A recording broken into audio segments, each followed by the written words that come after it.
Just look at Leia's face. This is where we are at right now with Love is Blind Season 6. That face. Hi guys, Shaz here, back with another Love is Blind Season 6 recap. So grab your golden goblets and let's chat. So, we're on to episode 12. This is the last episode. This is where the couple should be walking down the aisle and getting married. But we start this episode where we left off with Jimmy and Chelsea on their last date. I loved you so much, and I have no doubt in my mind that you're my person. But are we gonna get married? Because I haven't even got a grasp of where you're at.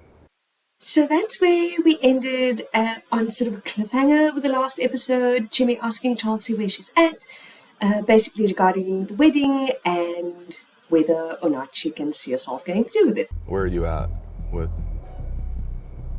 being able to give an answer?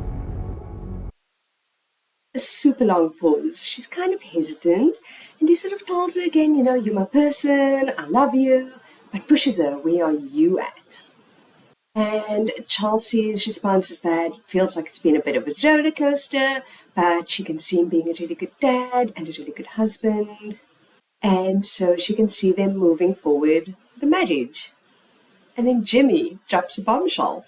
I love you to death, and I want a relationship with you, and I want us to work so bad.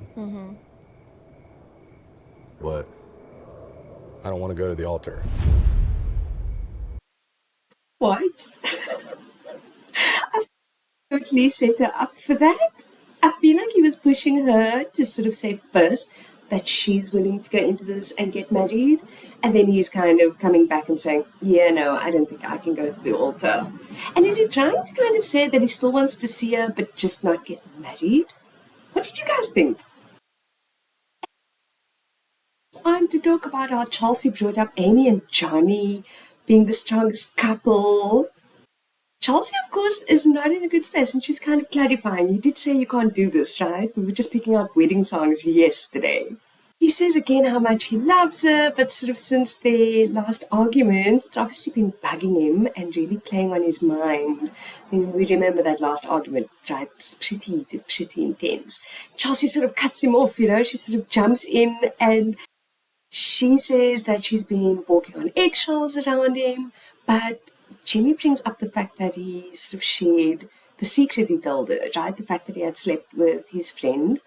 And if you remember, he told her that off camera, it was obviously something really personal for him. He didn't want it publicized, and she just outed him in that last argument. I told you out of confidence about one of my friends that I had a prior relationship with. You threw that in my fucking face. And Chelsea doesn't seem to care that she outed the secret and sort of goes off about how, you know, he only wanted to keep it a secret to protect his reputation. He's kind of like, no, he wanted to protect his friend's reputation. So, I mean, we called it out in the last recap. This really, really bugged him. And I kind of agree. He told her that in confidence. And if your future wife can't respect that, what else will she not respect? And I don't know how you guys felt, but I was kind of actually cheering him on. He really put her in her place and give that man a balls. In a golden goblet, of course. I just feel that Chelsea played the victim a lot. There were little things he did that she would pick on and really, you know, she'd cry and whine and make it a really big deal. And in this instance, if the shoe were on the other foot, how do we think she would have responded? Yes, and another relationship bites the dust. So then it's one day to the weddings, and we see the last two girls, Adie and Amy, and the guys, Clay and Johnny, going to their bachelorette and bachelor parties. And I have to say, if I had to choose, I would definitely choose the bachelorette. Bachelor parties seemed a bit of a quiet affair. At one point it looked like even the bartender was a little bit bored. Amy, she is with AD that she and Johnny haven't yet, slept together because she's not on any contraception. And AD's having none of it. She does not believe a word of this. You don't gotta pretend with me. Ain't no way! That girl is too spicy. She fucking that man, but... But all four of them seem really happy and positive. We see a scene of Clay talking to his friends, and he describes his relationship as having best friend vibes. It's just like best friend vibes. Like, Yeah, all the couples still seem very much in love, and it looks like we are going to have a couple of weddings. So we start with AD and Clay. We see them both arrive at their rooms to get ready, and AD's sisters arrive, and she's super excited. You can see she's just so happy. And we see Clay's brothers and friends arrive as well. We also see AD's mom arrive, and they both get pretty emotional at that point. AD's mom says she's met Clay's mom, and she's super happy that that's going to be her mother-in-law. So they obviously got along really well, which is kind of cool. And AD's mom also gives her a bit of an heirloom, this beautiful jade necklace that belonged to, I think, her grandmother. So that was also just a really sweet moment.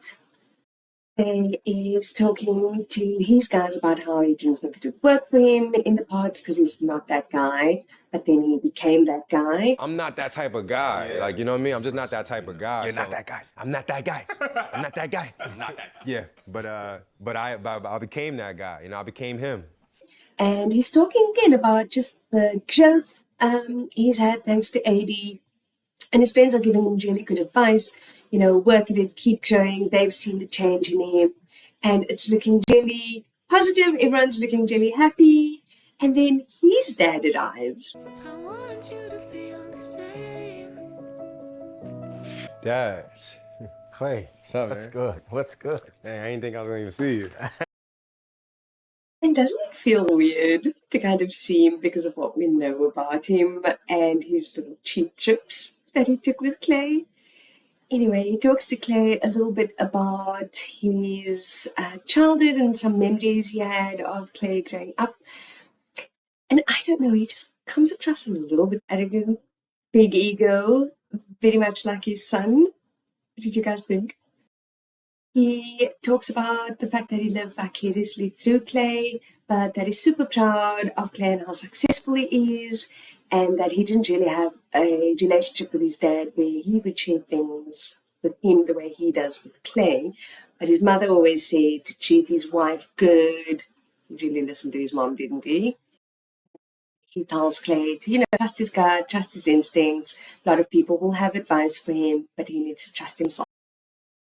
Clay is talking about how he's feeling a little bit overwhelmed, but his dad is motivating him, encouraging him, saying, if you think you can, you will. In the confessional piece, Clay talks about how he believes that being married will actually be good for him and that he's always looked to his father as a role model. I believe that me being married would be great for me. And although people would say, don't let your past dictate your future, the man he is, I'm a lot like my dad. And it's go time, time to do this damn thing. And AD looks beautiful. We see Clay sort of walking to the sort of wedding area with his mom. She's also encouraging him to have a really sweet moment. And then AD comes down the aisle.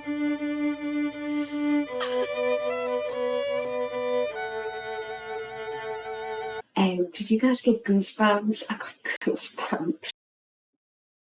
He just has this massive smile on his face.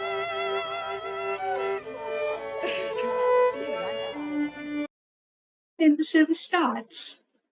I would like to welcome you all to a grand union.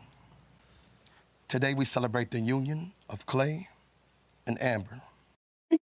Maybe I'm a little bit critical of this poor guy, but did you see his smirk?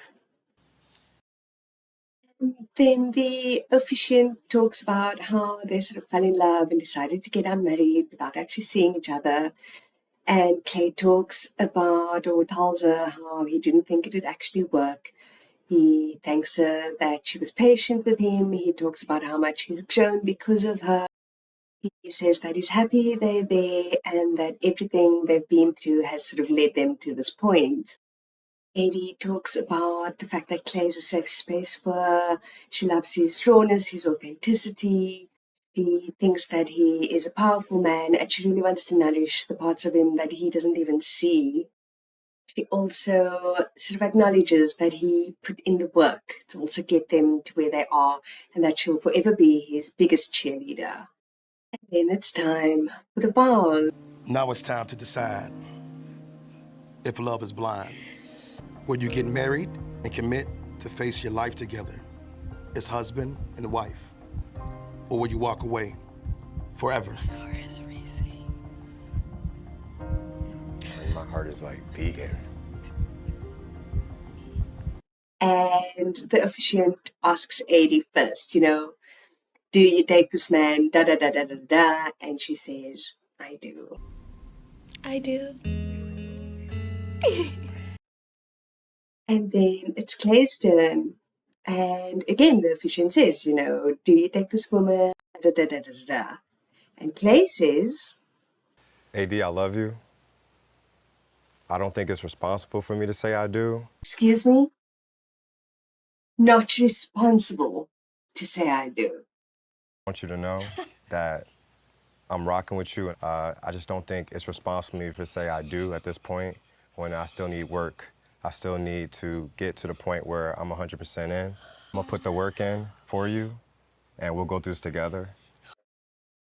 Going to put the work in, you'll get through this together. So Katie was quite clear. Boss, the timeline is the timeline, dude. If you don't get married to me, we're done. But now you're expected to hang it on for the promise of you putting the work in so that one day you can be 100%. No. Guys, I'm pissed. Pissed. I'm sorry. What the fuck? But why does it matter, like, with the timeline? Why does that matter? This guy. Come on, baby. Thank you.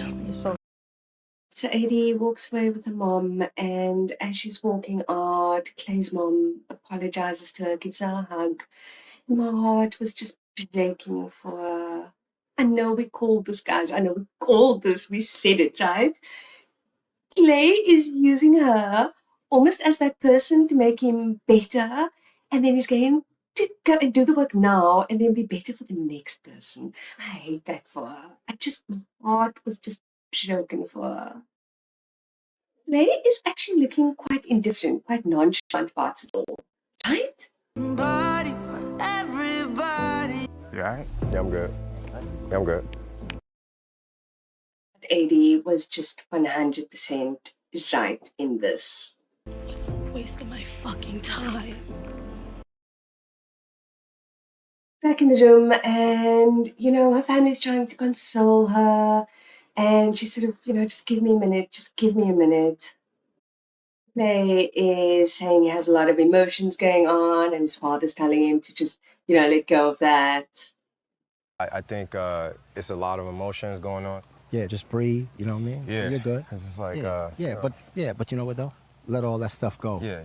His dad is proud of his maturity, and then Clay sort of says, should I go talk to her? And the dad is like, yeah, go talk to her. You don't want to seem indifferent. Should I go talk to her? Yeah, you can. You know what I mean? You definitely don't want to appear to be indifferent. Then we sort of hear a voiceover from Clay, and he talks about how marriage is a business decision, and he didn't fully understand her finances. Marriage is a unity of self, it's a unity of finances, it's a business decision. I think the finances, I kind of looked at it, brushed it off, but finances is huge to me, and I don't really understand her finances like that. That he was not deeply in love with her. Am I deeply in love? The answer was no. So he goes to talk to her. He asks if she's okay. What do you think? How do you think she is?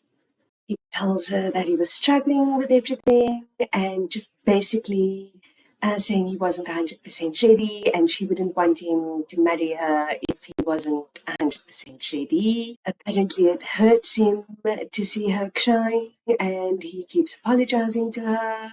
I really was fucking struggling with everything this whole time. I'm feeling bad because I see you crying, it's hurting me.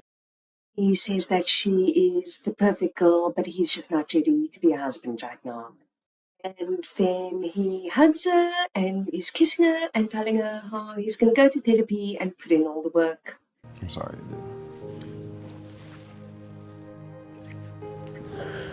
But AD, I'm telling you, like, I'm gonna put the work in. I'm gonna go to therapy, all that stuff I said. At the end, we see AD just really distraught and she speaks the truth we knew, right? That he grew basically at her expense. I think my thing is like, I should have said it. that like I feel kind of like a sacrifice. Like you learned so much about yourself. Yeah, and, yeah, like, I get that. Used me to like do it. You know what, AD? Good riddance.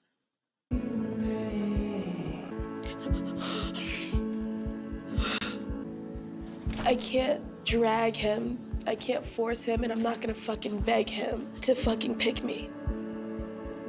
I'm done. But let's end on a positive note. Our final shebang couple, Amy and Johnny. Tiffany Valenska. Will you please make me the happiest man alive and marry me? Yes. Oh my God. Fine you. Recaps because they've just been so strong throughout. They've just always, from their time in the pod, seemed like the perfect couple, and they are now our last remaining couple. Please, Amy and Johnny. So Amy's getting ready, and it seems like she's asked one of Johnny's sisters to be her bridesmaid. And I know how special that is because my current sister-in-law, hi Fadden, asked me to be her maid of honor as well. So it really is touching. It's really a special thing to do, and I so love that Amy did that. But that's just Amy, right? We see Johnny talking to his friends and family, and he's telling them about the sort of really deep conversations that they've had over the past couple of weeks. You know, they've spoken about things like, what will we do if we have a miscarriage? What do we do if one of us goes bankrupt? It was deep conversations about like kids, about like religion, about like what happens if like we have like a miscarriage, what happens if like someone loses their job and goes bankrupt, like really serious stuff. And I just love the way they talk to each other, the way they talk about each other. There's always just so much respect and love there. Amy's parents arrive and they're all very emotional, but in such a good way. Even Johnny's sister and her dad, you know, they're having a conversation, and you can just tell everyone's really comfortable with each other. These families have met, they like each other. I'm just so happy for them. Johnny's parents also arrive and ask if he's ready, and he just so confidently says yes. So, You ready? Are you? Yeah. I've got a good feeling about this one. So it's nearly time to walk down the aisle. Amy looks absolutely stunning. Father says a few more words before they head out. He says to her, you know, he'll always or they'll always be there for her, but also for Johnny. We are here for you, but not only for you, but For him Johnny, too. For Johnny too. And as he's talking, you can see he's struggling to hold back his emotions, and I wasn't. I was just in tears. I was flood. Amy's dad and brother walk her down the aisle, and they both give Johnny just this big warm hug when they get to him, to the altar. Amy's smile is just so radiant, and when it comes time to do the vows, they both say, I do. They have such a fun reception afterwards, and from little me in Cape Town, I wish Amy and Johnny many, many years of happiness and babies and just an awesome marriage. Well done, you two, and congrats. So, we went from 5 engagements, I think it was 5, to 1 actual marriage. So, isn't that nice? What do you guys think? I'd love to hear your comments down below about this episode and what you think of the whole experiment. We will be back to chat about the reunion show, hoping there's some juicy bits and nuggets that come out of that. But as always, guys, please like my video, please subscribe if you haven't already, and until next time, bye!